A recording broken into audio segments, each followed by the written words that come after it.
So, is it a thing we're doing now? Overthinking stories? I thought we always did that. No, I mean, read books, make a review on books, and then make another video where we complain about something from the book while we pretend to be constructive.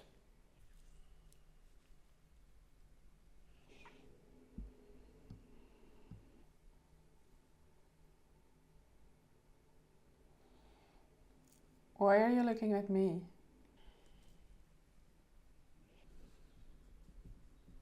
Hey, it is constructive.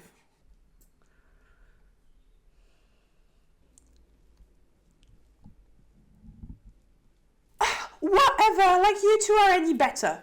Okay, we're doing this. Hello, my lovelies. Welcome to my lair. Grab yourself some tea or coffee or something stronger of your choosing and sit down. Today we're talking about Elspeth and Ravyn from the Shepherd King saga. And let's start by clarifying something quickly in case you haven't seen my reviews of One Dark Window and Two Twisted Crowns. I hate Ravyn and Elspeth. I think they're a terrible couple. I find them both very bland and yet somehow very irritating.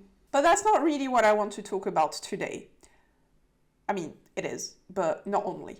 I think, and I may be wrong, but I think this is an attempt at enemies to lovers, or at least an attempt to emulate it. I'm not sure. At least reluctant allies to lovers. But I think someone somewhere told our female lead that Ravyn insulted her mum or ate her firstborn because the sheer amount of hostility this woman is displaying is just very out of hand. But regardless of what the original plan was, I will be working under the assumption that it is supposed to be enemies to lovers, based solely on the sheer amount of hostility that Elspeth is displaying. And also just for convenience, because I do have some things to say about enemies to lovers, and this just feels like a good opportunity. For those of you who haven't watched my videos on One Dark Window and Two Twisted Crowns, that's fine. I mean, it does hurt my feelings a little bit, but I understand time is a valuable resource and they are quite long. So, no hard feelings. I will give you a quick recap of the story. But first, for those of you who have watched my reviews of One Dark Window and Two Twisted Crowns. Anyway, story. The story takes place in a kingdom that treats magic a little bit like an infection. You basically just kind of catch a fever and that grants you magic. And there's also a deck of cards that possesses magical properties. And if someone were to unite the full deck of all the cards, that would give them the power basically to cure the magical infection, which is a good thing because that magic usually comes at a price that can create a degeneration that can potentially lead to the person dying, which is not a good thing. So uniting the deck is a good thing. And basically in this kingdom, anyone who is infected by this magic is put to death or at least exiled in a place that they're not really supposed to survive. So all in all, kind of put to death. And the people who hunt those people down are called the destriers. And Ravyn, our main love interest, is the captain of the destriers. Meanwhile, Elspeth is infected by magic. So we have a good setup for enemies to lovers, right? Right. Except it's more like technically enemies to lovers. Ravyn basically learns within a second of meeting Elspeth that she is infected, and yet somehow he doesn't arrest her. In fact, he treats her quite nicely. So what does Elspeth do then? Our main character, who so far we've seen running away at the first sign of conflict and has ran for her life the second she realized that he was on to her. What does such a character do when the man who's supposed to put her to death decides not to do that and instead is just kind to her. She starts bullying him for not telling her all of his secrets within a day of meeting her. Said secrets including treason against the crown, which could get him killed if people knew. But I don't trust you, Captain. How could I trust a man who hasn't been forthright with me? The dance slowed, the final notes near. Raven's hand slid from the small of my back up my spine, slower than it should have. When he leaned in, his jaw scraped against my ear. I'd call an admission of treason exceptionally forthright for one day, Miss Spindle, he whispered. So, yeah, we do have a good setup for enemies to lovers here, but in the end, as far as I'm concerned, it felt a bit more like High School Mean Girl and Emo Kid to lovers. Or High School Mean Girl and Wet Carpet to lovers. The enemy's shtick is just so one-sided that I don't even really know how to treat it. It's just kind of baffling to me. And I'm kind of hesitating calling this enemies to lovers, if I'm honest. I'm not quite sure what the author attempted here. And don't get me wrong, I don't think when you're writing you have to make sure that every thing you write has to fall neatly into a trope.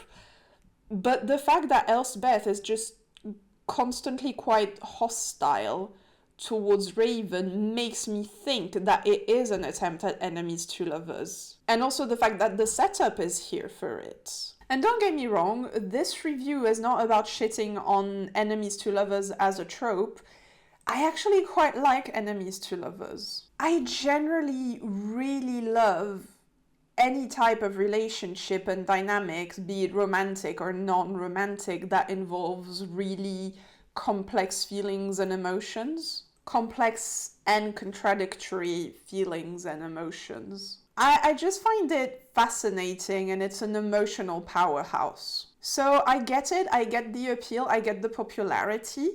I'm there too. I love it when it's done well. The thing is, with enemies to lovers, I feel like it's gotten so popular that it almost became kind of a shortcut to romance. Just almost as much as seeing some guy shirtless is becoming a shortcut to romance. No joke, I have seen people just kind of starting to ship two characters just because they have a tense or kind of hostile interaction. Which, no shade at all if that's also your case. I get it.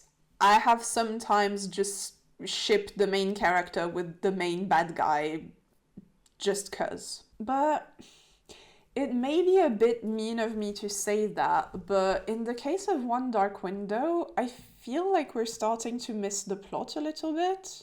To me, the point of enemies to lovers is, yes, the tension, the banter, the fact that, yes, it can be kind of hot. But to me, it's also about exploring this bond that just kind of keeps pulling them towards each other despite themselves. And also the mess of complicated feelings that can come with such a connection. Seeing the care legitimately emerge amongst all the bitterness. And the fact that when they start to know each other better, they don't actually hate each other. I don't want to just have the flirting being replaced with someone calling the other one an idiot or whining because they didn't give them enough information. I don't think that just hating someone is hot or that just having banter with someone is hot. That's not really the appeal of enemies to lovers for me. To me, it's more the journey that's exciting.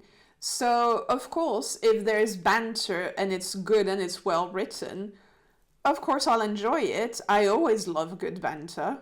But I might also just lose interest if the only reason the two enemies become lovers is, oh my god, hot. How you get from point A to point B is extremely important. And establishing point A well is also very important. Because I happen to think that hostility is not a shortcut to romance. So if you fail to establish why the two characters are enemies, or fail to convince me why they don't like each other, you've already lost me.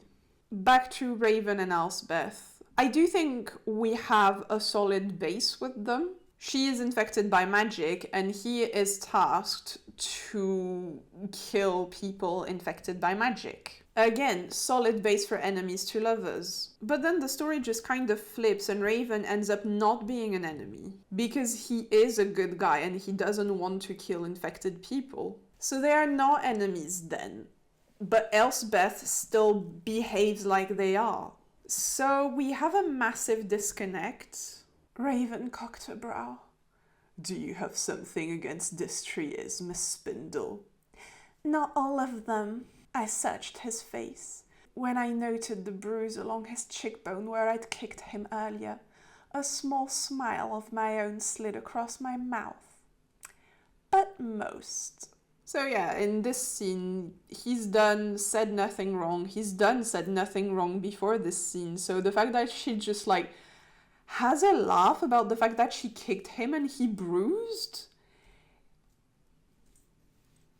What are we doing? Like, I would expect this potentially indeed from an enemies to lovers situation, where if you really are in a relationship where you just hate each other, yeah, okay, I could see it. But in this case, where he has nothing against her and he's never done anything to trigger such a hatred for him, other than his role as the captain of the Destrier, I just don't see it. I don't understand the hostility, but it's what makes me say it's enemies to lovers still, because that's how she behaves. She behaves like they're enemies when he doesn't. So it gives more of the vibe of crazy woman who starts becoming reasonable to lovers.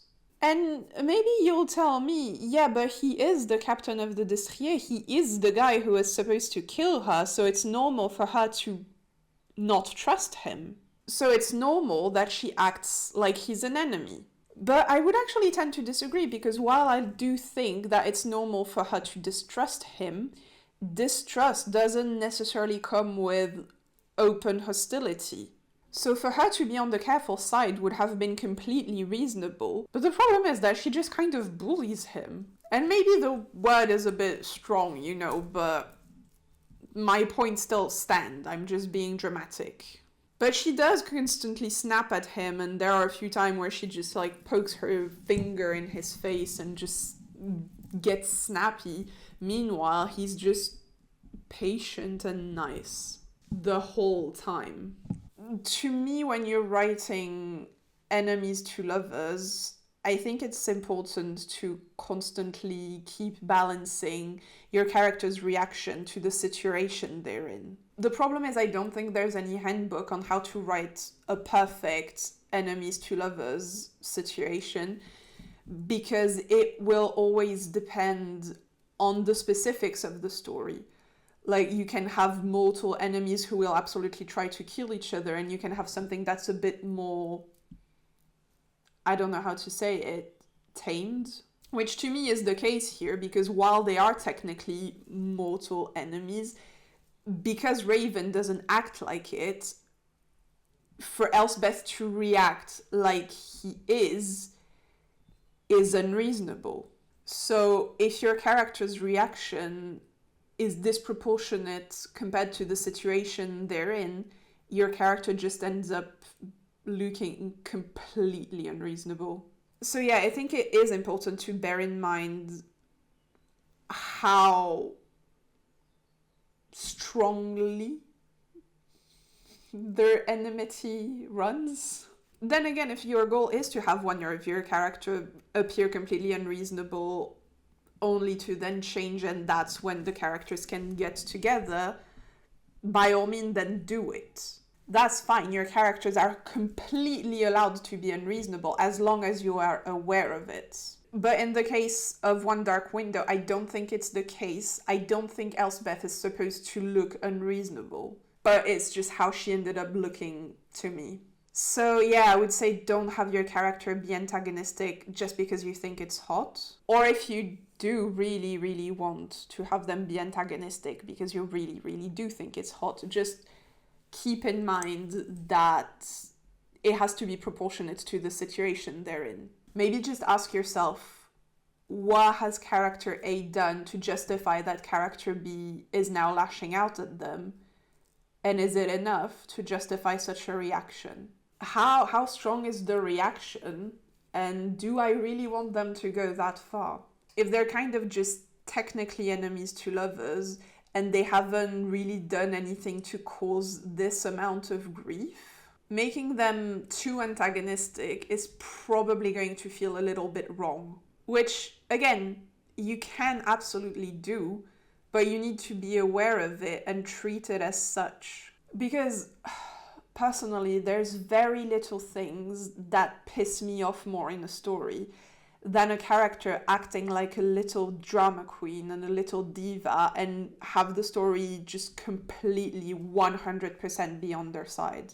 And to be honest, if you kept Elspeth and Ravyn relationship exactly the way it is now, even with Elspeth being a bitch and all, but you just acknowledged that she was being very hostile and unreasonable, I really wouldn't have a problem with it. I mean, I probably wouldn't like her much, but I wouldn't be angry at the story because I would know it's on purpose. I think a lot of enemies to lovers plots kind of involved at least one of the characters being wrong at one point or another, if not both characters. And I think it can heighten the stakes and make things more interesting. And make it all the more satisfying when they finally realize that they've been idiots all along and now that they can finally put this behind them and move on and become the couple they were always meant to be. So, yeah, let's wrap this up. I would say when writing enemies to lovers, the setup and the development are both very important. Make sure you give them a good reason to be enemies. Make sure the banter is not completely one-sided. Or if you do, the characters have to recognize it. Otherwise, it's not really enemies to lovers. It's more one character being a prick. And give time for the romance to develop as well. Don't just make the characters jump from enemies to lovers just because they're hot.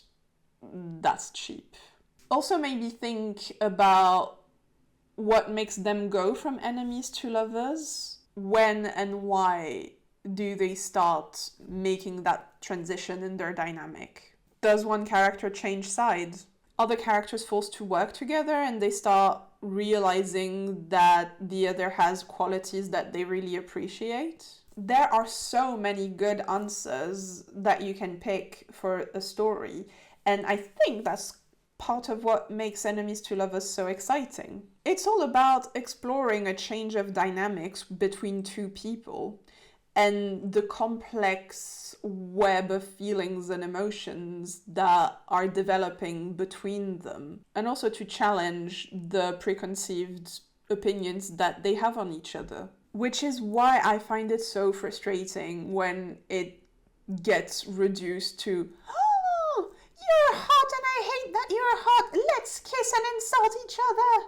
Anyway, that's it for this video. Click the like button if you've enjoyed the video. Subscribe if you want to see more of my face. Thanks for tuning in and continue to enjoy stories.